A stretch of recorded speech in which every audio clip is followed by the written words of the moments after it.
महाशिवरात्री निमित्त श्री लद्दी सोमन्ना महादेव मंदिरात भाविकांची अलोट गर्दी। रविवारी रात्री संगीत भजनाने भाविक मंत्रमुग्ध झाले। विविध भजन संघाने सहभाग घेतला।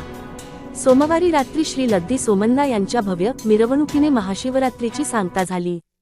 होलसूर येथील जागृत देवस्थान श्री लद्दी सोमन्ना महादेव मंदिरात महाशिवरात्री निमित्त मंदिरांवर आकर्षक विद्युत रोषणाई व मंदिर फुलांनी सजविण्यात आले होते। होलसूर येथील जागृत देवस्थान श्री लद्दी सोमन्ना हे विश्वगुरु महात्मा बसवेश्वर यांच्या 12व्या शतकातील समकालीन होते। श्री लद्दी सोमन्ना यांच्यामुळे हुलसूर गावांची निर्मिती त्याकाळी हुलसूर म्हणून ओळखले जात असे पौराणिक कथेमध्ये असा उल्लेख आहे।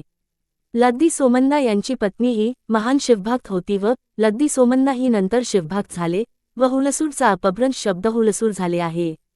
हुलसूर येथे श्री लद्दी सोमन्ना यांचे मंदिर आहे तेव्हापासून महादेव मंदिर म्हणून ओळखले जात आहे। महाशिवरात्री निमित्त रविवारी रात्री विविध भजन संघांनी भजन करून भाविकांना मंत्रमुग्ध केले।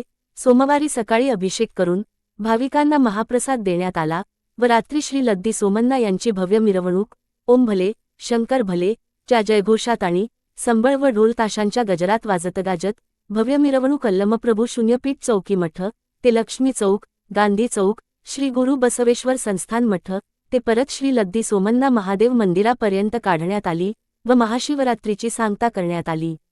यावेळी श्री लद्दी सोमन्ना महादेव मंदिरचे अध्यक्ष संतोष कामशेट्टे, उपाध्यक्ष दयानंद पटणे, संगमेश इलामल्ले, राजकुमार निरोदे, बसवराज निरोदे, रघुनाथ मेत्रे, नामदेव, वसंत गोकुळे, बालाजी ढवळे, शंकर स्वामी, संतोष धबाले, बालाजी कुलकर्णी, नागिनी चकोते, सविता मडिवाळ, शिवलीला स्वामी, मीनाक्षी चकोते, विमलाबाई खंडाळे, कविता स्वामी, संगीता मडिवाळ, कविता लद्दे, श्रीदेवी इजारे, लता गुत्ते, बसम्मा तोंडारे व अनेक भाविक भक्त खूप मोठ्या संख्येने मिरवणुकीत सहभागी झाले होते। Star Hulsoor news Hulsoor.